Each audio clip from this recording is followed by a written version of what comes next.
1 second.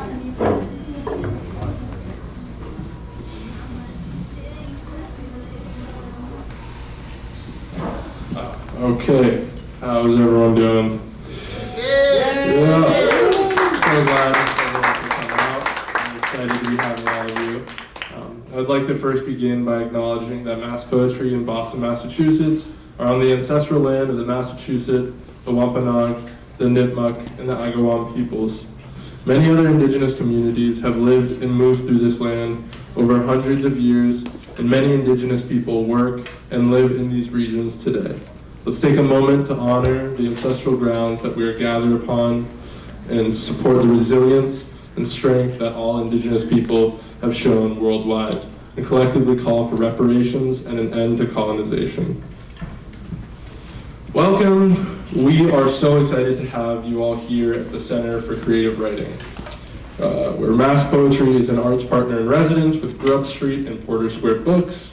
My name is Andrew, and I'm the Events and Communications Coordinator at Mass Poetry. At Mass Poetry, we envision a world where poetry creates connection and understanding between people.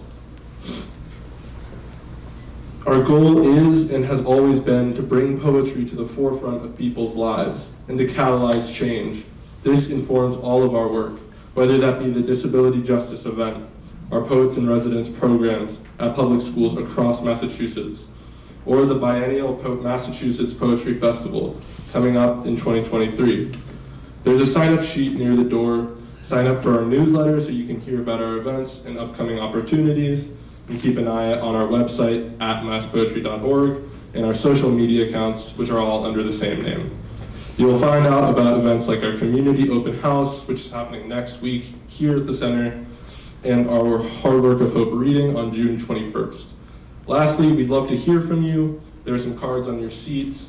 Please jot down a hope, a dream for this space, or something you'd like to see us do out in the world. And just 2 housekeeping notes. If anyone needs a hearing loop, there is one available, so just please let us know. And in addition to that, we will be raising money for the Disability Policy Consortium, and we'll be passing around a bucket for anyone who would like to pitch in. And we also have several cards around that link directly to their website where you can donate if you feel so inclined. With all of that said, I'm handing it off to Jamie, who will be introducing the readers throughout the event. Enjoy the reading.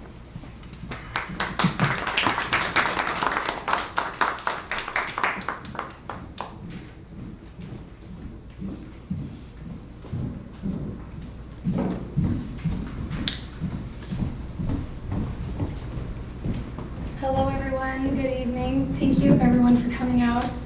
I've never been an MC before, so I'm just going to take a moment to take a deep breath. I also just wanted to say very quickly, thank you to all of the amazing poets, activists who are here tonight. You, without even knowing you, are inspiring me to do the community work that I've always wanted to do. So thank you. Our first poet speaker of the night is Colin Killick. Colin is the Executive Director of Disability Policy Consortium, a cross-disability advocacy and research nonprofit based in the greater Boston area.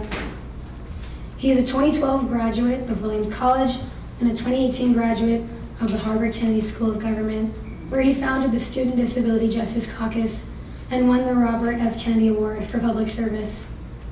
The Housing Advocacy Leadership Team that he co-founded at Disability Policy Consortium has won nearly $3 million in state funding to provide affordable, accessible housing to low-income people with disabilities in Massachusetts. He lives in Somerville, Mass., where he chairs the Mayor's Commission for Persons with Disabilities, and in his spare time, he writes and performs poetry, has a cooking blog, and obsesses over Star Trek and Dungeons and Dragons. Let us all give a warm welcome to Colin.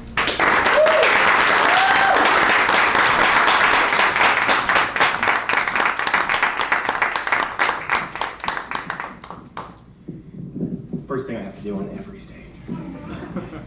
Also, that is an old bio. It's $10 million now.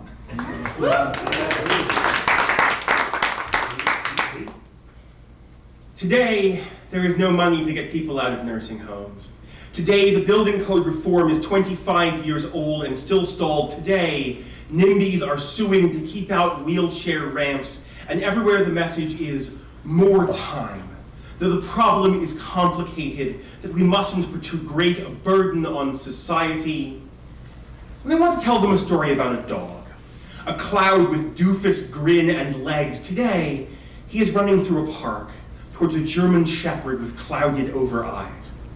Her owner begins to flinch, explains that she is fragile, not up to the way that other dogs play, but he just stops in front of her. Yellow squeaky ball in mouth. Squeak, squeak, drops it at her feet. She sniffs at it, then he grabs it back, runs off 20 yards or so and stops. Squeak, squeak, again and again as she inches closer, guided by the sound till they are nose to nose and she can sniff again, then off he goes. They zigzag round the park like this, a rambling game of slow motion keep away strangers, working out the rules as they went. No treaties, no cameras to play to, no one being called inspiring, just dogs, lovely, ordinary, doing what comes naturally. And you could call this a clumsy metaphor, except that it's a true story and a real dog. His name is Skookum the Samoyed. An old partner read his Tumblr, liked to torment me with his cuteness in our no pets allowed apartment, so maybe access is not a thorny problem, not charity or luxury, expense or burden or mandate from on high. It is not concrete eyesore impinging on your precious bricks. Today, access is a squeaky rubber ball, a long face smiling at a stranger, a promise to shout polo when a friend is searching in the dark. Access is hello, come closer, show me how you like to play.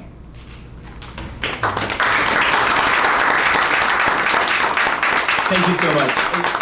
Huge thanks to Mass Poetry for putting this on. As I was saying to folks earlier, I've been wanting to do something like this for 8 years, and it is so good to finally have the partner to do it with. I have been a disability activist and a performance poet for, at this point, most of my adult life, and really wanted to bring those things together.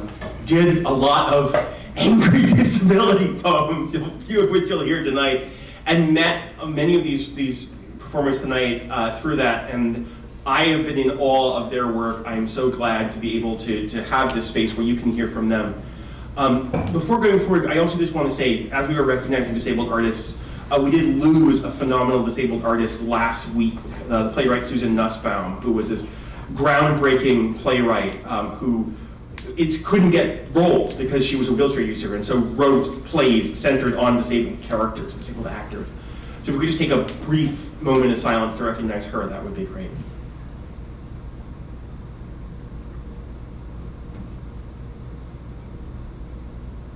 Thank you. That first piece that I read tonight is an older one, and my last piece is going to be an older one, but I want to read you a new one that I wrote for this event. It is the first piece that I have written since 2019.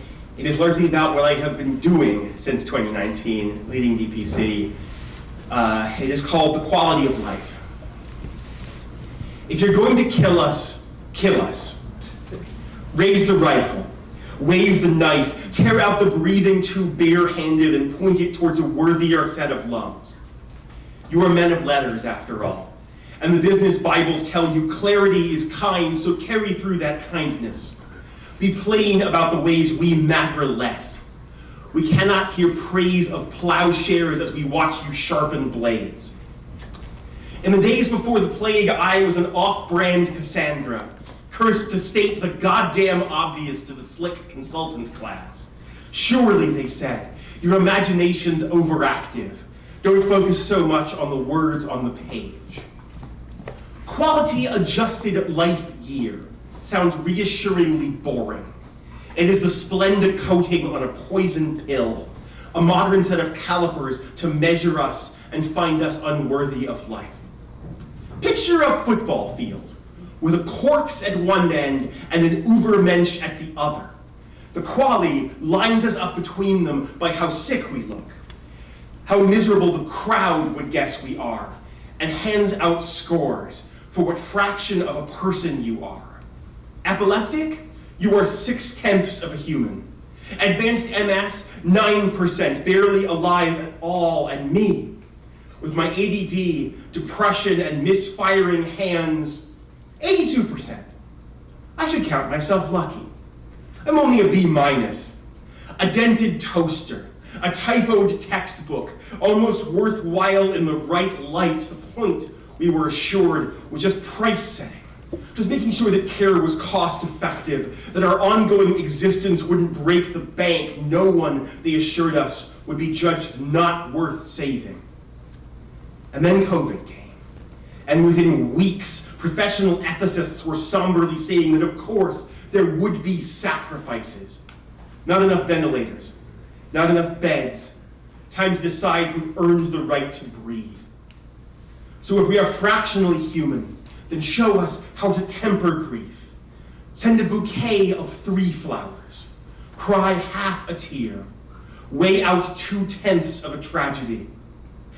If we are damaged goods, then pass out the price tags. Build us one big bargain bin. Show the world exactly what you'd spend to save us.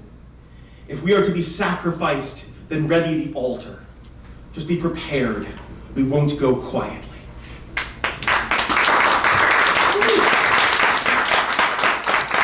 One more quickly, and then hand off and get to the rest of our fantastic performance tonight.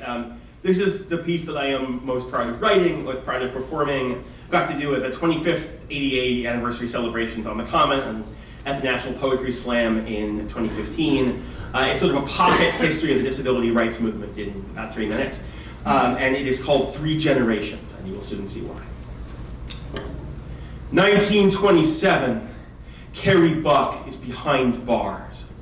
18 and no charge, but feeble-minded.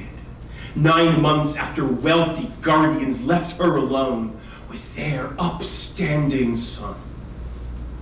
Oliver Wendell Holmes, famed Supreme Court Justice, looks at her, prostitute's daughter, and at her daughter, already dubbed feeble as well, and orders them both sterilized, declares 3 generations of imbeciles are enough. They called it eugenics, pruning undesirables from the human family tree. It swept America while the men who would be Nazis took notes. Carrie was their test case, and 60,000 followed as the state tried to rid itself of us. It is 1990. I am 6 weeks from being born, and at the base of the steps of the Capitol, people are down on their hands and knees, penitents for an unobstructed world, preparing to climb for their rights. And mine too, though my parents don't know it yet. Slowly they rise, chairs and crutches shed, dragging decades of denial and pain, dragging a nation at long last into a sense of shame, chanting, "Vote now!" at the top of rasping lungs. And 3 months later, the Americans with Disabilities Act, one more chunk of Jefferson's promissory note redeemed. We hold these truths to be self-evident that all men are created equal, and that it is not our creation that bars us, but their walls. It is 2022, and we are just getting started. Because justice is blind, and America is still kicking her cane away. Because I look around and see nothing but more steps we must drag ourselves up, and most of all, because all of this can be fixed. So be bold and unafraid. Be suspicious of tradition. Be a voice chanting and a hand signing. Be proud. Be perfect just as is. Be Carrie Buck's unborn children marching for her memory's revenge. Be living proof that we were not extinguished. Be never again. Because until every barrier is broken, every bigot brought low, until every child born can know that this is a world where their bodies bar them from nothing, and 3 generations will be nowhere near enough. Thank you so much. Have a good rest of the show.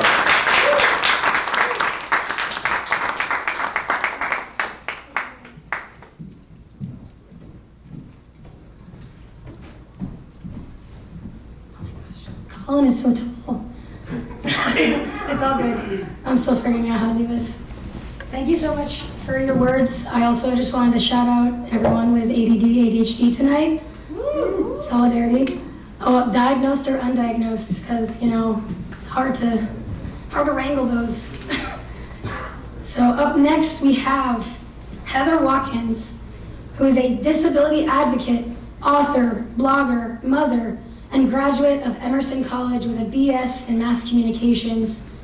Born with muscular dystrophy, Heather loves reading, daydreaming, chocolate, and serves on a handful of disability-related boards, including the Disability Policy Consortium and Open Door Arts Advisory Board. Heather is also a founding member of Harriet Tubman Collective, composed of Black, deaf, and Black disabled activists, artists, and organizers. Her blog, Slow Walkers See More, includes reflections and insight from her life with disability. Let us give a very warm welcome to Heather.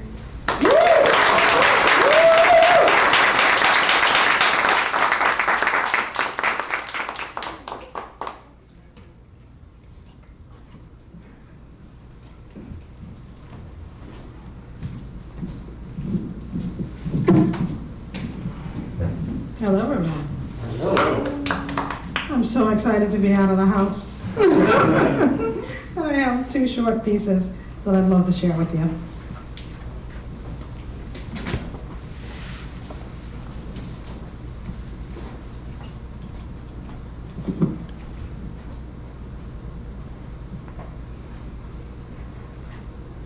The first one is called Exhaling the Luxury. We wear masks, half laughing, baying at the moon, basking in its light, fighting to be our authentic selves, delving in protests and street fights. We fly kites, communicating in ways that seem archaic, complicated, using emphatic behavior when language fails us. We leave trails, entrails, and tails tucked between valor and vice. We search for peace in the daytime with flashlights between flashing lights. Many of us meet thug and authority, mean mugging our bodies that can't comply on command. Standing our grounds may garner a trip downtown if you're disabled, deaf, and live at the intersection of black and brown. Bad policy and long roots of twisted legacy, pitting oppressed folks at the bottom of the benevolence tree.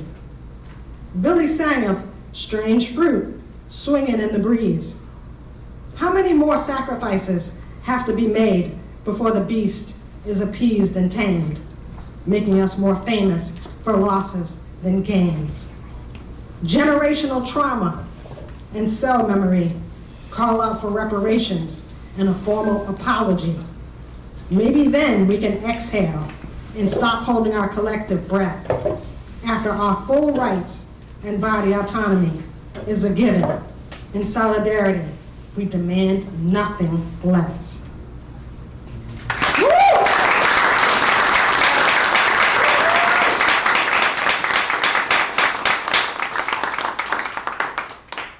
The next one is called Have Cane, Will Strut, Black Disabled Woman. As a disabled Black woman born with a neuromuscular disability, I'm often asked, what are you and what happened to you? You know, when you appear racially ambiguous, folks need to figure out how to categorize while casting a slight side eye, or sometimes spizing out of curiosity. 'Tis a funny thing to be straight-faced, giggles, with a not-so-straight gait. Oh, how they wait for the reply, with eyes growing wide, while dining on lines to describe your biology, while scanning the expanse of your anatomy. The need to be placed in a category and define who you will be, nothing in their frame of reference culled from mainstream imagery. Let me tell you, I'm a wool fedora pulled forward. I'm a calm struggle whose cadence is complicated.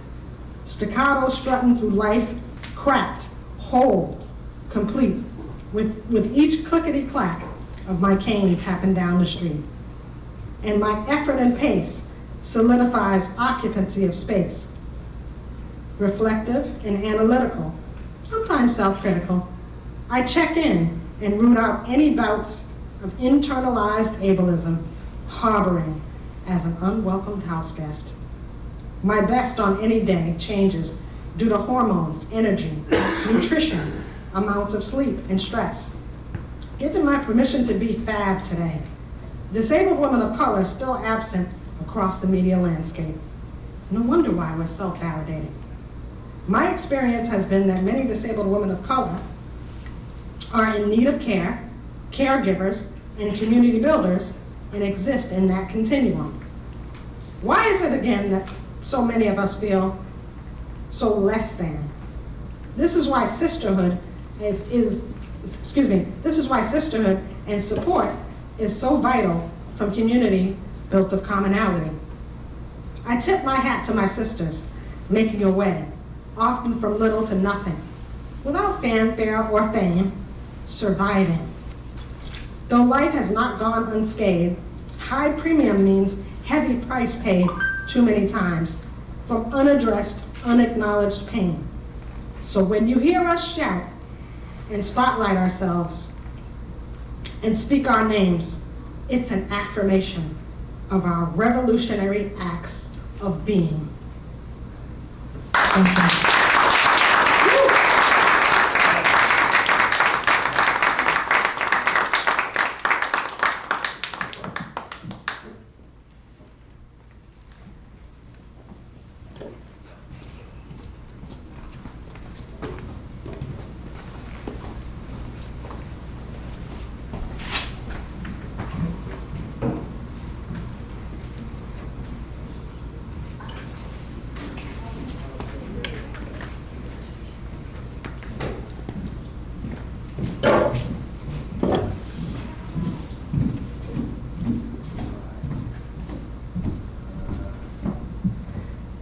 Thank you so much, Heather, for sharing.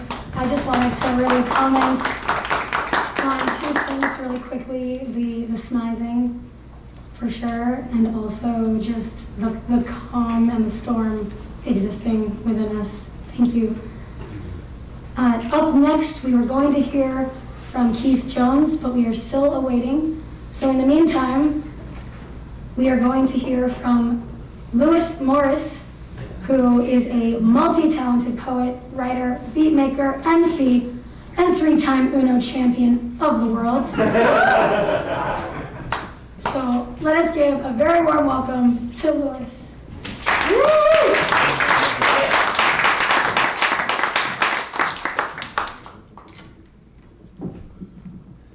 How y'all doing? Good. You know, gotta be honest. I didn't prep anything today. Because it's been such a long time since I've done a poetry show like this, and I'm thankful to be amongst my peers and all that, so I'm just gonna do the poems that my heart feels like it should do. Is that okay? Yeah. Cool. Around the time my mom and dad split, I developed a bad habit of grinding my teeth. I was 4 when it started. I was 7 when my mother noticed, would occasionally pop me in the back of the head and tell me to stop. But I didn't. Today, the last baby tooth that I have left came loose.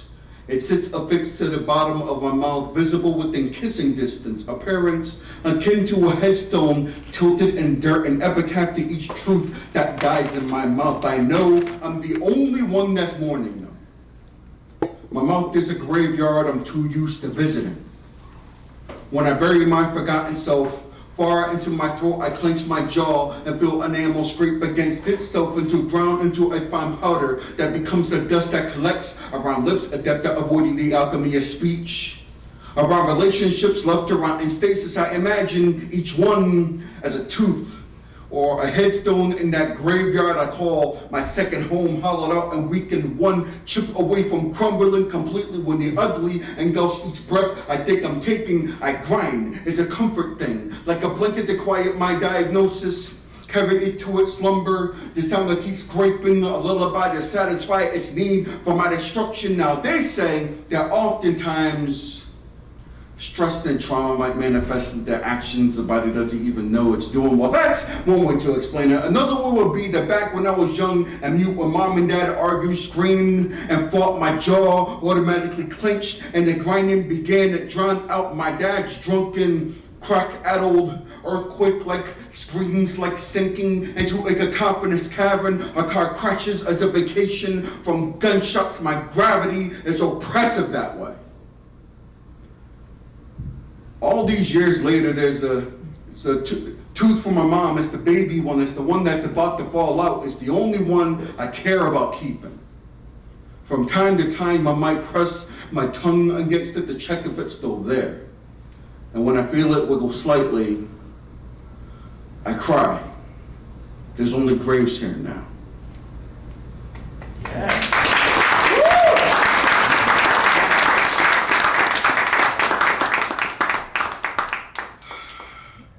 Thank y'all for listening. That one was called Grind. And yeah, I have a real fucked up grill, see?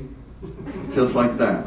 And you know, if I had the opportunity to go to the dentist, but I'm like, nah, I like it this way. It makes me distinctive. So I have another poem here, and I had a thing happen to me while I was riding my bike, and it was such a weird, monumentally, like, just got my brain like firing in all directions moment that I had to stop my bike at a bench, and I sat at that bench for 2 hours and wrote this. So this is that poem.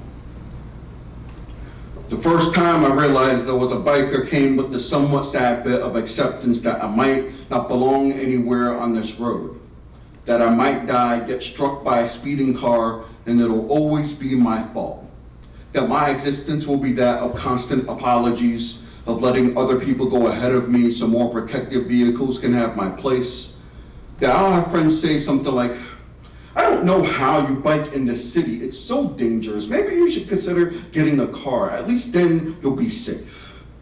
It's funny that the only means of survival on this road is to make myself invisible, since I get dirty looks no matter where I am, whether it's the sidewalk or the streets or bike lanes designed for me. It's like these cars don't want me anywhere.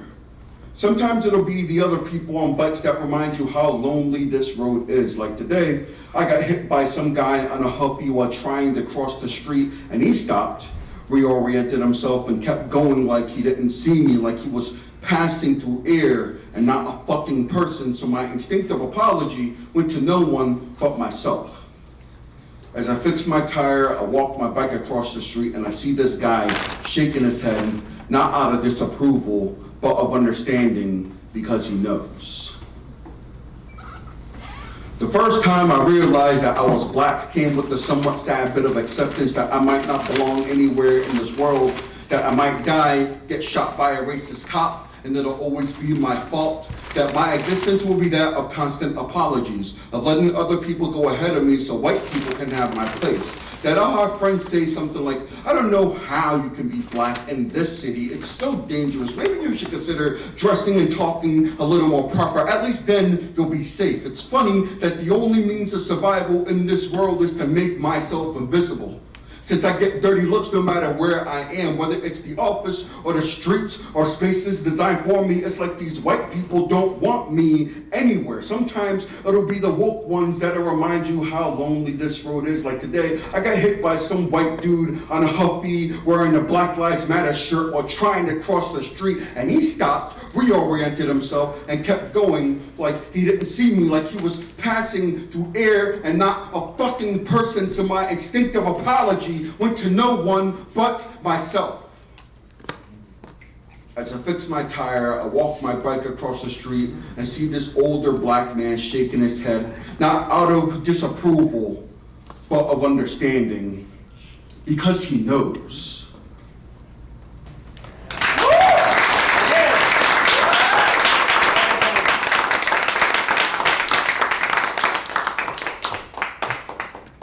Mind if I rap?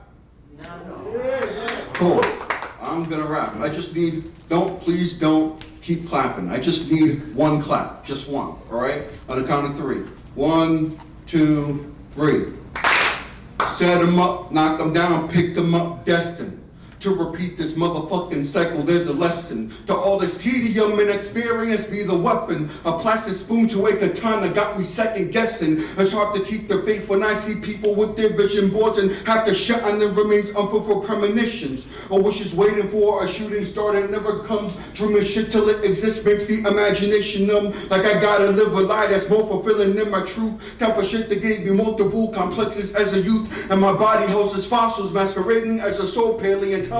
The microphone's digging is all I know. Oh damn, that would explain the dirt beneath her fingernail. Just the soul from all this ugly ink for sale, and my regrets are the most precious shit in my possession. It's likely how I might die is death by a million feathers. It's written on my ledger. I learned to love the shambles. I learned to love the smoke from burnt bridges till it cancels the blue of the sky with the black like my skin. More definitive akin to easy contrast ever since I poured bleach on my skin when I was 9. Thought I diamond pigment white like the flags wave. Facing my depression, I surrendered to the mirror. Still looking for God in the apathy. Color brushstrokes of a sky paint the ceiling.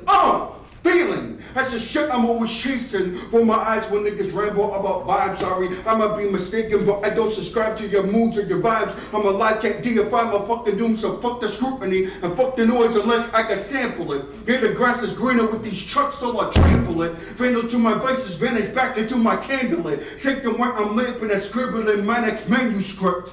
Every morning, wake up with my fingers numb. Wiggle them to pump the blood in them, what can be done? When the feeling fades and all there is memories, caress phantom epiphanies until it's destiny. Yo, I speak, listen, and live in a tongue that ain't native.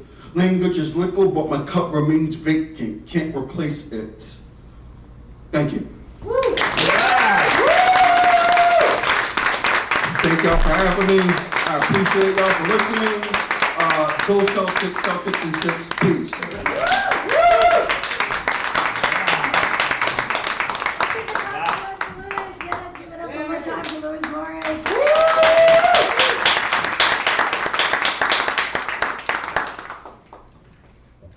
I also have some messed up teeth that I hold on to stubbornly, so keep holding on to your stubborn teeth.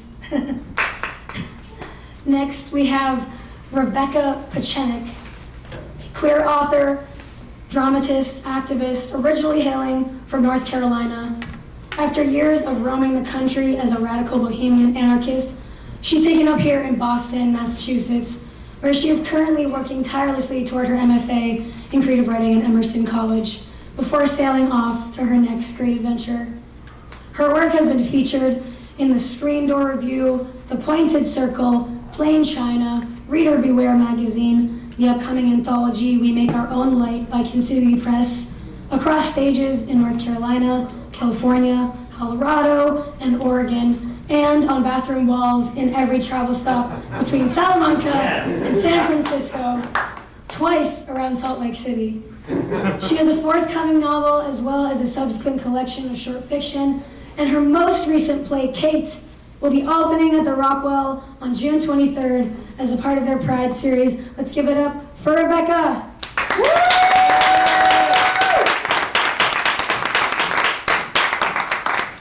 Hi, everybody. I'm Rebecca.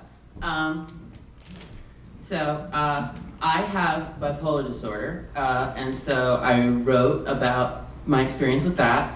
I'm going to start with my second poem because my first poem has a better ending. So, this one's called Evil Twin. Evil Rebecca went out with our boyfriend last night. They went to Korean barbecue with some of our friends. She ate calamari and drank sparkling sake and was, as usual, the life of the party, all eyes on her, a wit like a rapier, and a hair flip that's deadly. Sometimes I think she has more fun, of the two of us, I mean. She's the one who gets to drink too much, while I'm the one who has to throw up. She's the one who gets to tell the funniest jokes because she doesn't have to be the one who cares when those jokes are kind of mean. We do have a chemistry about us, though. She's more arrogant than I should be, but she plays it off as a joke on me. She can be too smart for my own good because even though it's true that her clever schemes always seem to blow up in everyone else's face, she doesn't have to be the one to feel bad about it. She just gets to get off and fuck off, and then, you know, I call her Evil Rebecca, but that's a little harsh maybe. She paints our nails black, sure, but she's really just the Rebecca who understands us the best and maybe understands everyone else the least. But between the two of us, she's the one who gets what we want. She's the one who goes up to the cute bartender or sings in a punk band with her face on the poster or turns the phone off when we've had too much tequila and I start to miss people who are gone for a reason. She's the one who makes us enforce our boundaries and enforce them with an iron fist, no less. She'll put our health and well-being first to a bloody fault because she doesn't have to be the one who cares when those boundaries inconvenience anyone else. She hates to compromise and she hates to lose, and when I lose my footing and stumble and I let the weight of our problems crush our chest and the terror of our inadequacies choke the air from our lungs, and I sob in the tub clutching a plastic bottle of pink vodka like a life raft, she's the one who draws the hot bath with extra bubbles and tells me about all the plans she's got for us and how together me and her will conquer the world. Because she doesn't have to be the one who cares that conquering the world might be a little mean. Evil twin. Woo! All right. Thank you. Yeah. So this next one's called Dancing Opposite Myself, and it is a little more structured than that last one, which was kind of just a rambling, but I like it. So, okay. Dancing Opposite Myself. If I am the sky, then I am the Big Bang, hurling reverberations throughout the cosmos, splashing gravitational waves that defy and dazzle just as they rend. If I am the mountains, then I am a low rippling that lifts forests into the smoking heavens. I am the only scar left by the violence of two tectonic plates colliding. If I am a faun, then I am frolicking and playing a pair of Greek pipes with moss in my horns. Only a fantasy patterned on the mythologies of great artists with greater sorrows. If I am an automaton, then I rust and I grind with sand and all of the parts of me you love, and soon enough I am left to decay of oxidation and neglect. If I am fire, then I am forging iron into steel in rage and fury, but the smoke that billows from me is noxious and will swiftly wilt your lungs. If I am ice, then your skin will crack and blister as it peels from your fingers when, in this violent blizzard, all you dare to touch is my hand. If I am dancing opposite myself, hand in hand, a waltz just out of time to a song just out of tune. If I am fighting, I am the shadow first and the boxer second, separated by a slamming window and never sewn back together. If I am alive, I am a fragile animal in the jaws of a carnivore, made of bones that break and a heart pumping adrenaline. If I am a chemical, I am the electron that binds the carbon to the lithium, dragged on all sides by particles with charges opposite my own. If I am an idea, then I am not a very good one that might solve a problem or save you money. More like the strange one that comes just as you're falling asleep. If I am a human, which is really the most likely scenario when we get down to it, then I am the type of person to get away with anything with a wink and a grin. If I'm an angel, Then I am stone still and forever looking homeward over the farthest ridge, a figure carved with care and precision so that I may be this beautiful for all of time. If I am a demon, then never once have I ever fallen from somewhere so high as even the back door of heaven where they sneak in the sinners too interesting to burn up. If I am the truth, then I am the strangest of contradictions, with the solution forever obscured, watching as the never and the always trade hats like a Beckett play. But if I am a lie, well, that's when things get complicated, because then I'm whatever you want me to be right now. All right, thank you. That's my other poem. Come see my play. You can get tickets at the website for the Rock Rock.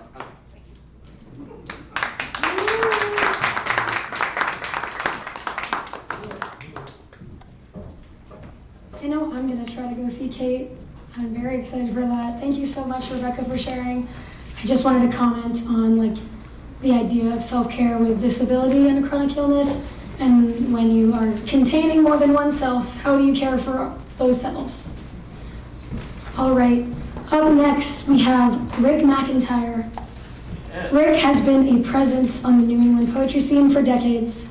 He has toured extensively around the continental United States and Canada, appearing on stages as varied as NYC's New School, Boston's ICA, right across the water, Portsmouth, New Hampshire's Music Hall, Lollapalooza, and the very first Legends of the Slam showcase at the National Poetry Slam in 2006 in Austin, Texas.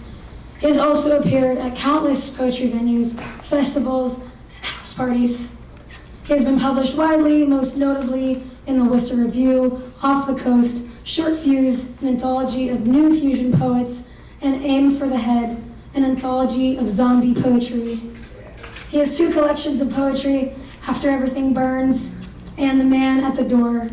He is currently pursuing a degree in theater and works as a tour guide at the Lizzie Borden House in Fall River. Please give a warm welcome to Ryk McIntire.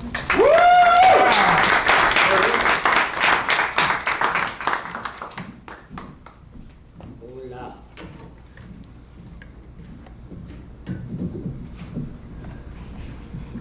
Set this to not freakish metal like Colin size. This first poem is called Aphasia. A paint-by-number canvas, missing lines and numbers. A clock without teeth. Upside-down photographs strewn on an overturned boat. A sailor's clothing on the beach. A word missing from recall, leaving only shape stains. I once told you I love you. I cannot remember where. A song stuck in my headache, just the 2 bars repeating. My hands weren't shaped to hold the absence of things. The story, the story, the story, the improbable actual truth. I have written all this down, and tomorrow I won't believe it. That poem, thank you. Sometimes it's a senior dad moment. Sometimes it's a chronic pain thing when words just drop out of your head. I wrote that by writing a much longer piece and then randomly eliminating phrases and words from it. I don't remember what the hell it said originally, but that's art. All right. This next one is called Pain Scale for Fossils. And this is a chronic pain thing maybe other people go through. Pick a number, any number. The first thing the nurses ask are you in any pain today? And I say, yes. The answer is always yes. That's how it is with chronic pain. It's chronic, noun, related to time, as in all of thee. Still they insist, and I want to tell them our numbers are not the same, so I say 12, 20 fang, 30 brutality. My numbers are not your numbers. Let me explain. Pain level 1. If both of us wake to feel this way, what you would call a sick day, I call good morning. Let me put on this body, this weight of meat, this prison made of myself. Level 2, good morning. It's going to rain. I know. Pain is its own forecast. Pain births itself, a phoenix mythology. Weeks of fiery pain, days of quiet ash. Pain is a place that keeps discovering you.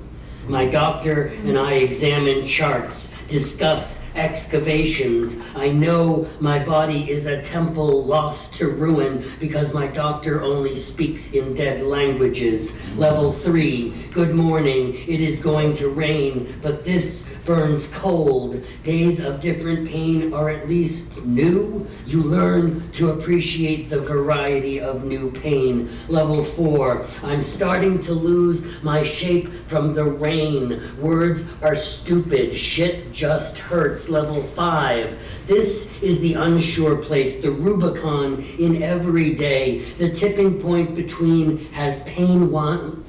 Do I return to bed or keep walking in this rain? Level 6, it is raining, always raining or threatening. My to-do lists are written with wish pencil. My lists have learned not to get their hopes up. Level 7, 18 years ago, this pain jailed me in bed 20 hours a day. Today, my body is heavy with coping strategies. The pain settles like silt and geologies. Someday 7 will be my favorite lost world.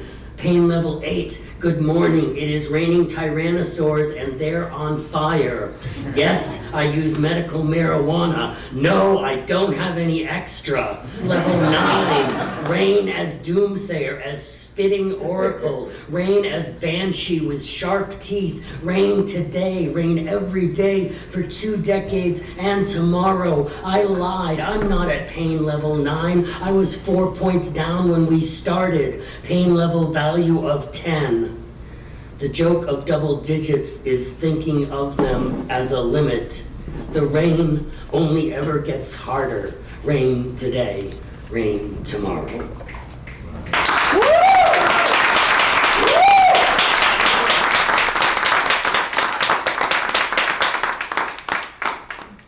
But can you give it a number? Infinity. Do it. Okay. This is some, for years I was, I dealt with pain, chronic pain and chronic emotional issues by self-medication. And so like a lot of people, I got into trouble. I would tell you what group helped save my life, but then it wouldn't be anonymous. So don't ask. God, you people. Anyway, this is a poem I wrote for a phenomenon that it bothers a lot of people, but anyway, this is called Another War at Its End. When the rest of the world moved on in 1945, Hiru Onada did not know the war was over. He was given supplies and ammunition and this final instruction: defend Lubang Island, keep a close eye on the American forces, do this until you hear orders, otherwise that come directly from me. And with that, his commanding officer, Major Taniguchi, left him behind with this one last job to carry out. And Lieutenant Onoda did that one job, and for 30 years he didn't know that World War II was long over, that he didn't have to fight anymore. So every time I have a drinking dream, I think about Lieutenant Onoda. It's funny how the human mind works, but I have one brain cell at least dedicated to recalling his name and story.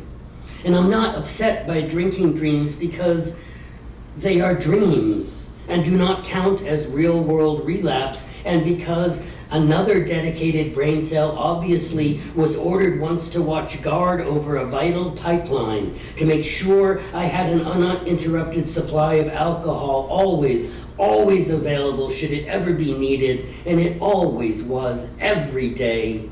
And like Onoda, this brain cell clung to the last order given to make sense of a changing world that left it behind by refusing to give up its fight.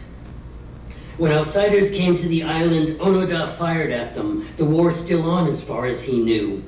Authorities had to fly the retired Major Taniguchi there so that Lieutenant Onoda could hear the order from him directly. Onoda turned over his sword, his Arasaka rifle, his ceremonial dagger that his mother gave him to use should he ever be captured, but he never was. He surrendered instead with no shame. It was 1974. His long war was at last long and over. So on the mornings when I've finally shaken off this false shame of a dream that never happened, I tell that brain cell, thank you. You had one job and you did it well, but it is time for you to stop fighting, to leave the pipeline behind. It is time to come home.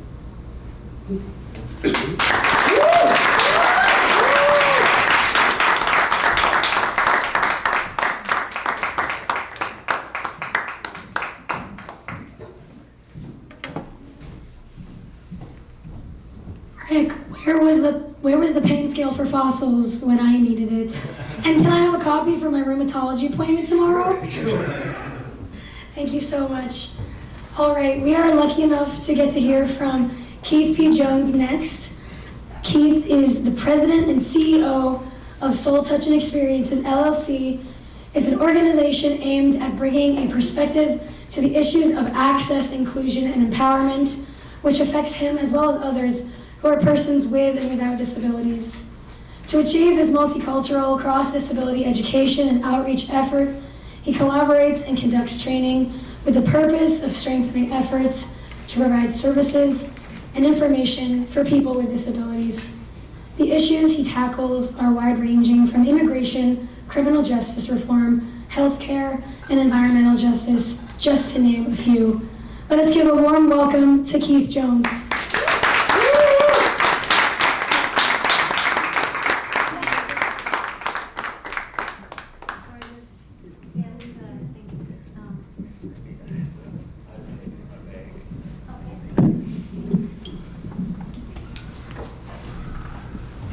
What's up? Really? What the hell is up? Yo, cute. Y'all just heard some dope ass thoughts to y'all. I go, Would you like me to sit it here? You got it? Okay. on the floor. Okay. Is that the right way? Can you bring this closer?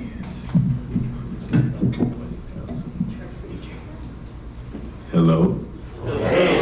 Now, can you hear me? What the hell is up? There you go. Hi, Heather. What up, Colin? Hello. Oh, so I want to thank you all for having me. My sincerest apologies for being late. Apparently, accessibility is bullshit. So, every door that I went into three doors to get here. And I was like, is that an omen or a sign? Mm-hmm. But I'm here. That's Mary J. Blige. And so we came in, when did I come in? I came in 2 days ago. I'm from out of town, well, not technically, but I'm from the South End, but I flew in Sunday, and I had an experience that, was it because I was black? Or was it because I was sexy? Or was it because I was in the wheelchair? I don't know. But I landed at Logan International in order to get into the cab, and I rolled up to a cab. Now the wheelchair is hella ghetto, but it's mine. And so I got in, and the guy looked and was like, "You can't get in the cab." I said, "Why not? You need a van." The hell I need a van for? The wheelchair doesn't fold. Does the wheelchair folds up? No, it doesn't. So look at this. So your brain surgeon too? So we sit there and argue. So it dawned on me that it doesn't matter where the hell I go, there I am. I was like, you suck.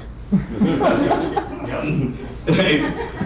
I was trying, because my grandma was like, baby, always be nice to people, because you don't know how stupid they are. So I was nice to stupid people. But thank you for having me. We made it. We had a good day today. If you get a chance, the documentary, My Disability Roadmap, is now on the New York Times. It is talking about how to grow up as a person with a disability by an incredible young man, Samuel Habib. And you can look around, you might know a couple of people in it, but I want you to look at it. It's at NewYorkTimes.com. It's an op-doc. It came out today. It's one of the few times. And if you watch the part where Joe Biden is, please tell me what you think. So the piece that I'm going to do is called Wait.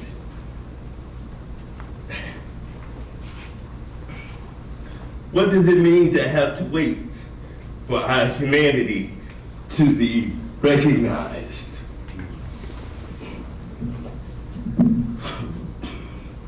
What does it mean to have to wait for your life to be valued by others? What does it mean to have to wait for others to deal with you in an equal way with your own life? What does it mean to have to wait for others to recognize their own humanity? We have tried for decades and decades to live in a world that wants us to wait. We have tried for decades and decades to live in a world without hate, but we must wait. We have tried for decades and decades and decades to move in a way in which we are recognized even by those who don't love us. But we wait. We wait for intelligence to enter one's soul so they can see the value in others. We wait for the earth to be recognized as the only place we can call home. We wait. We wait for doors to be made easy to open. Could have used that earlier. We wait for classrooms to embrace us fully. We wait for love to find us, to embrace us. For the human that we are. We wait. We wait. Still waiting.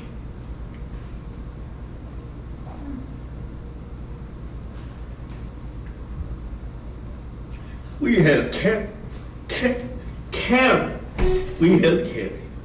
this weight on our shoulders for decades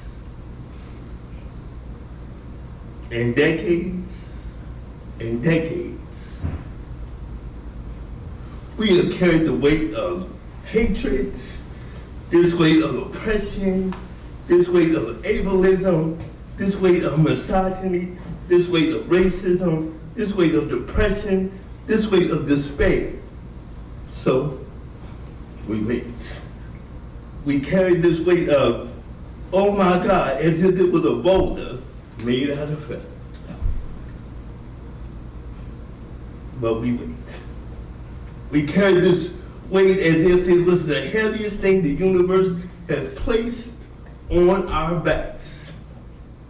But we move with specific and purpose, with determined intent to not have to wait for our humanity to be realized or acknowledged. So for those who wait at crosswalks with no curb cuts, bend it over. So for those who wait in rooms crying because their identities are not being accepted, so we wait for those who need support and we're seeking a better life. So we wait for those we will make a chance that we've all been waiting for. But the wait is over, because we are here now. Thank you. And on that note, I hope you enjoyed it. color people. Thank you. Oh, thank you.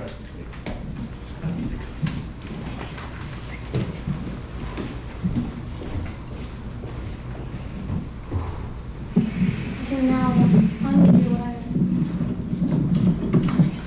didn't.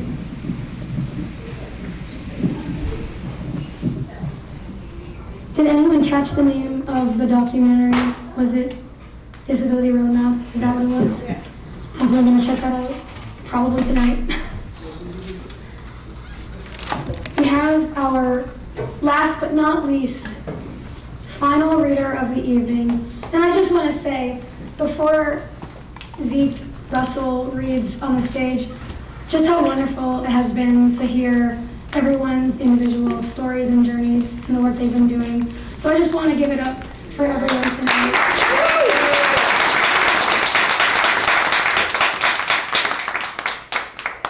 So closing out the night, we have Zeke Russell, and he told me to keep it brief.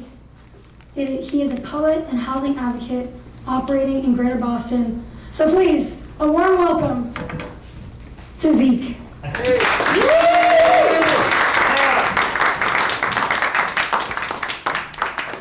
So my name is Zeke. Ezekiel, actually, but whatever. I come into the intersection of disability, and you'll see that in my work, in two ways. I was born with neurological dysfunction, and my whole body in particular, my hands, and I don't have great spatial awareness. I don't really have a visual memory. But what I tell people is that I have a doctor's note that says I'm clumsy. Which is usually when I'm trying to get someone to give me an accommodation and be a jerk about it. The other thing is, which might be related, because I wanted to try to do things, even though I wasn't always great at them, I have a number of soft tissue injuries, which is what happens with a guy with poor spatial relations that plays rugby. So, yeah, Russell Killick syndrome. Colin are basically the only two people with all the same symptoms on the planet, maybe. About 3 months into the 3rd grade, they gave up trying to teach me cursive. My factory defect nervous system would never quite allow my hands to get what my brain instructed. Short, hard lines they could manage, but beauty, majesty, circles were beyond them. Instead, they taught me to type. One classroom teacher, incensed at having to add a dot matrix printout to a neat, clean stack of blue books for grading, told me, "This doesn't help you. You won't be able to type everything your whole life." The joke was on her. The world turned in my favor, looping back towards me like the beautiful letters I never learned to write. So you don't have to clap the Queen's song. It's cool. We're all friends here. So I do have a lot of physical pain from, like I said, bumping into things for my entire life. And I also in recovery from opioids, and so I don't think I realized that's what it was about when I wrote this poem, but it's about what it is to manage pain without that. So this is an Abad. Everybody knows what an Abad is? I don't want hands, but okay, cool. How to hold you over. Abad to pain. Right about the time the sky begins to purple as the night gives way to dawn, the pills taken after I brush my teeth lose their hold in my blood and muscles, and as the sun makes itself known gradually with a gentle and expanding brightness, so too does pain thicken in the joints of my knees and the scooping hollow of my back. A familiar stiff ache from tail to neck. I reach out to the bedside table and the tiny white pebbles, the glass of water, a deep swallow and the weight. And by the time proper sunlight splashes across my pillow and into my eyes, the blisters of hurt in muscle and bone retreat, flee across the lawn, banished by the coming of another day waiting once more to share my bed in the deep secret of sleeping night.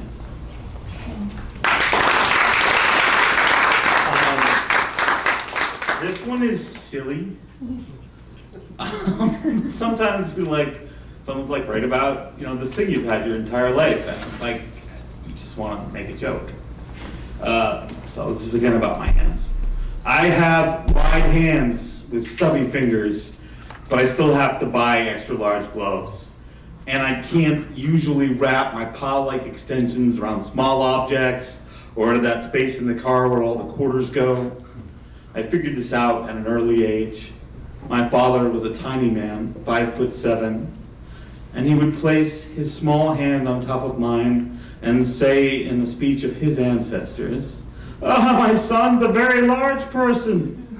I was and am embarrassed, he actually did that, about the clumsy nature of my hands, even though I could always lift more boxes than my co-workers, swing a splitting maul harder. I never could thread a needle, or write cursive, or tie my shoes on the first try.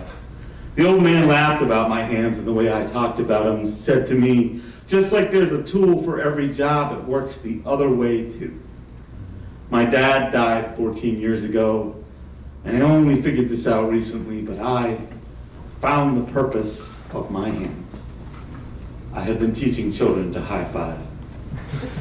I was not aware of this talent until I asked for a high five, and two of my nieces, Nora and Alex, both did it at the same time, and my oversized hand had no problem handling the double onslaught. I have progressed through all the levels of mastery, the up high, the down low, how to be too fast for the too slow. My hand is a tackling dummy, letting them perfect their craft while bouncing harmlessly off my ham-like palm. I'm sure my old man would have had something to say about that. Something pithy and mystical. I don't know about that. But last weekend, it was my niece Pepper's 5th birthday, and while she hugged every other person who gave her a present, when it was my turn, we did the up and around. It was flawless. Technique unimpeachable. We laughed until her mother brought in the cake. And of course, they had someone else cut it, but I wasn't jealous. I know who I am and why I'm here.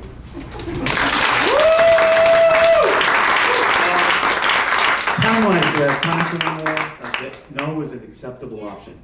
So this poem doesn't seem explicitly about disability. It's about grief over the last couple of years, and but most of the folks that I reference, what I think about when I write this or when I read it, are folks with disabilities. And I work in a homeless shelter here in Boston, and we lost somebody last night to an opiate overdose, a person with chronic pain, and a number of other disabilities. So I just was feeling this today. So this is, some animals have funerals, or they were all my friends and they died after Guar, after Jim Carroll, for those we lost. The day old George got loose and ran onto Route 2, all the dogs on Schoolhouse Road howled into a moonless night. I stand by a bonfire and watch Polaroids curl in the flames, drinking Orloff vodka out of a plastic bottle soaked in loss to the skin. That was back when I was still drinking. I had a suit cleaned the same day. I stand in the back of a plywood church while the droning punctuated beats of Psalms and 1 Timothy roll over me. I sit in my living room, staring into a laptop camera while grief struggles through fiber optic cable. We do our best to make sense of a man who died so different from the sweet boy we want to remember. I read the poem of my first teacher, sitting on the dirty concrete of my mother's garage, blowing dust off each page like a puff of incense into the aisle. We stop by the country graveyard. The headstone we are looking for is gone. We write out his name and the numbers of his life on a piece of paper, weigh it down with a chunk of slate, wrap ourselves around what is left of a person. I sing along whenever Jim's song comes on, and sometimes shout out other names, the ones that matter to me. I watch a prosthetic head covered in latex and simulated blood burn on a pyre through the miracle of YouTube again. Watch a bunch of grown men and women scream both of their friend's name as he turns to ash. 40 years ago, the other time death broke like an October wave, people made a quilt stitch their mourning together in the hopes that it might hold back the rest of it, and why not? Don't magpies leave offerings for the fallen? Don't elephants cradle bones long after flesh is gone? Everything leaves. Everything rots. Isn't it only right to try to build what's left behind into a spectacle so bright the gods would shield their eyes against it? Thank you, everybody. This is lovely. And thank you to everyone else who performed. I really appreciate hearing everyone. Thank you.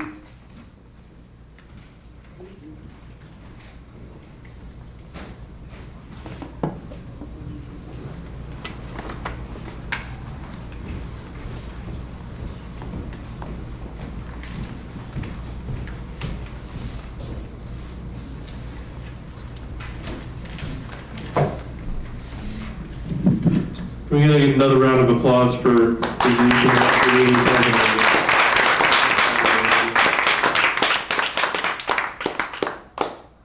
And as I mentioned earlier, we're so lucky to be an arts partner here at Grub Street Center for Creative Writing, where we were able to hold this event and have all these wonderful people here present and speak and tell their truths. Being an arts partner in residence in the Center for Creative Writing, and in addition to this literary stage, where Grub Street and Porter Square Books are also residents, we will be hosting readings. There will also be a cafe and workshops and classes, and there's now a podcast studio and beautiful community spaces. We also have internships and fellowships and are hiring teaching artists for our residencies. And the best way to find out about all of these opportunities and events is to sign up for our mailing list. If you haven't yet, find Daniel and Danielle and get your email on our list. Thank you again for attending. And thanks to each and every one of our readers. And good night. Thank you all so much.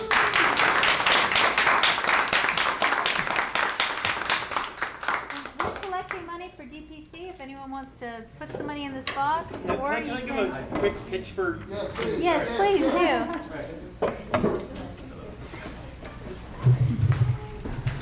So, I want to say thank you again to all of you for being here. For those who weren't familiar with our organization for this, so Disability Policy Consortium, we are a civil rights advocacy organization run by and for people with disabilities. More than 80% of our 25 employees have a disability of one kind or another, including me, including every member of our management team.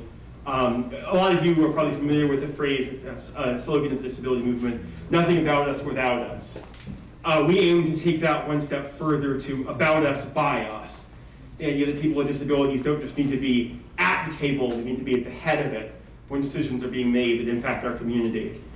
Right now we have legislative campaigns including trying to pass a bill protecting people with disabilities from discrimination in the healthcare system, protecting disabled parents from having their children unjustly taken away in family court or by DCF. Bills working on wheelchair repair. We're trying to protect the privacy rights of people with disabilities. We are always doing work trying to make Mass Health actually treat its disabled patients better. One of my colleagues is here from our My Ombudsman program. Any member of Mass Health, if you have denied a service, you have issues getting care, you can contact us for free, and we will negotiate on your behalf. So this is a grassroots organization. We depend on the support of our community. Because we are embedded in the disability community, often finding people with money give it to us as a challenge. But just with your support, with your voices, thank you for being here. If you want to get more involved in our advocacy, please come talk to me. Check out our website. It's dpcma.org. And look forward to talking with you. And again, thank you for being here. This was an absolute dream come true. Thanks.